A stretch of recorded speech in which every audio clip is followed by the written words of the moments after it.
ኖላዊቶች ደምለው እንደኔ ማን ነው ያሳዘነው ማለት ነው። ደምለው እንግዲህ ወርቁን አስመልሳለሁ ሲል የሳሚ ጓደኛ ደብድበውታል ማለት ነው። በጣም በሚያሳዝን ሁኔታ ካሴርና ከተምቹ ጋር እንግዲህ ሻይ ቡና በሚሉ ሰዓት ላይ እየተንቆራጠጠ ምን ሆነህ ነው ሲሉ ታሞኛል ሲላቸው ሰው ጋር ተጣልቼ ነው እያለ ግልጽ ነው አልነገራቸውም። የወይዘሮ ሜላት ምቀኛዎች በጣም በዙባት ማለት ነው። እንግዲህ እዛ ቢሮ ውስጥ ስራ ከጀመረች በኋላ በጣም ቀናት በሴቶቹ ሊያብድ ነው ማለት ነው። እውነት ለመናገር ሜላት ይህን ስራ በመጀመሯ በጣም ደስ ብሎኛል። ሰላም ጤና ይስጥልኝ የህይወት ቤተሰቦች፣ ለቻናል አዲስ ከሆናችሁ ላይክ፣ ሼር፣ ሰብስክራይብ ማድረጋችሁን አትርሱ ማለት ነው።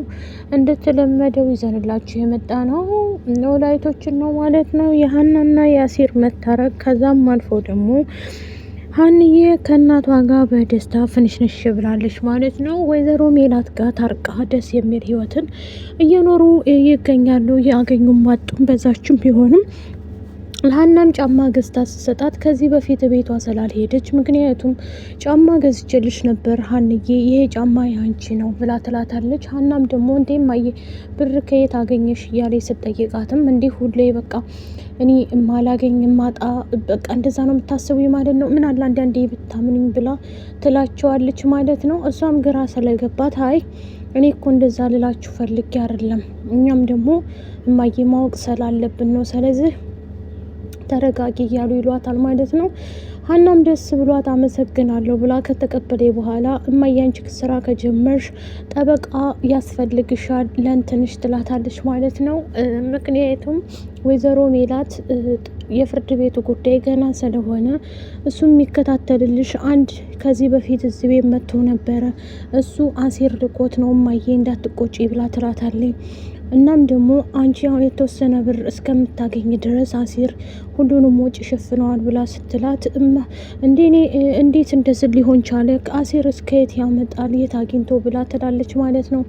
እሱን ለእኔ ተይው፣ ሁሉንም ነገር አስተካክለዋለሁኝ አሲር አለ ብላ ስትልም እሷም ደግሞ እሺ በማለት እንግዲህ ሁሉን ነገር ለማስተካከል ዝግጁ ናት ማለት ነው። እውነት ለመናገር ደምለው ቢመለስለት በጣም አሪፍ ነው ብዬ ነው የማስበው ማለት ነው። የደምለው ወርቁ እንግዲህ እሱ ሰርቆ ወይ ከሱ አልሆነ ወይም ደግሞ ከንትን አልሆነ በጣም ከባድ ነው። ይህም በማስመልከት እንግዲህ ብዙ ነገር ለማስተካከል እየወሰኑ ይገኛሉ ማለት ነው። ወይዘሮ ሜላት አሁን ላይ ሁሉንም ነገር እየሰራች ትገኛለች ማለት ነው። አቶ ሙዘከርም ደግሞ ከዛ የበለጠ ደግሞ ስጦታ ሰጥቷት ነበረ። ምቀኞቿ በዝተውባታል ማለት ነው። እሷ እንዳሰራው እሷ እንትን እንዳትል እንግዲህ ለእሷ ለምን ተሰጠ ብለው ነው መሰለኝ እየተናደዱና እየተበሳጩ ይገኛሉ ማለት ነው። አብሶ ሉሊት በጣም ተናዳለች፣ ተበሳጭታለች። እንዴት እንደዚህ ልታረግ ቻልክ እያለኝ እንግዲህ ደምለው የደበደበው ጎረምሳ ማን ይመስላችኋል ማለት ነው። በጣም አሳዝኑኛል እውነት ለመናገር ይሄ ይሆናል ብዬ አንድ ቀንም ጠብቄ አላቅም ማለት ነው። በዚህ የተነሳ እንግዲህ ብዙ ነገር ስለተደበደበ ብዙ ነገር እንትን ስላለ እሱን ለማስተካከል እየሞከረ ነው ማለት ነው። ይሄንንም ደግሞ እውነት ለመናገር ሁሉም ነገር ይስተካከልለታል በቅርቡ ብዬ አስባለሁ ማለት ነው። እናም ደግሞ ሀና ወደ ራስሽ ተመልሰሽ በማየቴ በጣም ደስ ብሎኛል። ምክንያቱም አንቺ ጎበዝና ጀግና ቆፍጣና ነበርሽ። አሁንም ደግሞ ከአሲር ጋር ሆነሽ እንድትሰሪ እፈልጋለሁ ማለት ነው። ይህም በማስመልከት ወይዘሮ ሜላትም ደስ ብሏታል ወደ ቤቷ ስለተመለሰችላት ልጇ ማለት ነው። በዚህ የተነሳ እሷ እንድትመለስ ፈልጋ ነበር ማለት ነው። አሁን ላይ ደግሞ ዋነኛውና ከባዱ ነገር ታውቃላችሁ፣ በጣም ብዙ ነገሮች የሚፈጠሩባት ናት ማለት ነው። ግን ጀግና ሴት እንደሆነች ሁላችንም እናውቃለን። ሉሊት እንግዲህ ብትንጨረጨርም አቶ ሙዘክር ደግሞ ምንም ቢሆን በሜላት ላይ የሚመጣውን ነገር እቀበለዋለሁ ብሎ ቆፍጠን ብሎ ተነስቷል ማለት ነው። እንደዚሁም ደግሞ እዩ ያው ታውቃላችሁ ሜላትን ያግባባው ለሱ እንግዲህ አብረው እንዲሰሩ አድርጓታል ማለት ነው። ሰላምም ምላሴን እባክህን ይቅርታ እያለችው ነበር ማለት ነው። ምክንያቱም ይቅርታ ስትል የነበረው በጣም አኩርፋት ነበረ ከባለፈው ሳሚ ጋር ሰላያት። ሳሚ እንግዲህ ልም ያለ ዱርዬ እንትን ስለሆነ እሱን በማስመልከት እንግዲህ እየተቆጣ ምንም እያለ አብረው እንዳትሆን ሲቆጣት ነበረ። እሷም ደግሞ ከሱ ጋር ሆና አይተናት ነበር። እሱም እንዲታስተካክል ብሎ ምላሴ ትንሽ ከሰጥ አድርጓል ነበር ማለት ነው። በቃ አንቺ እኮ አታከብሪኝም፣ እኔን ትተሽኛል፣ ድሮ ነበር የምታከብሪኝ፣ አሁን ላይ ግን ሁሉንም ነገር ትተሻል ሰላምዬ እያለ ተቆጥቷታል። እሷም ደግሞ አውቄሽ ነው እሺ አላኮረፍኩሽም እያለ ሰላምም ስራውን አላቆምም መስራት አለብኝ ይሄ ስራ ተመችቶኛል ብላለች ማለት ነው። ወይዘሮ ሜላትም ይህን ስራ አቁሚና ስራሽን ብታዩ ይሻልሻል፣ ስለዚህ ይህን ትተሽ እኔ ሁሉንም ነገር ቤት ያለውን ነገር አስተካክላለሁ ብላ ቆፍጠን ብላ ተነስታለች ማለት ነው። እውነቱን ስነግራችሁ ማለት ነው።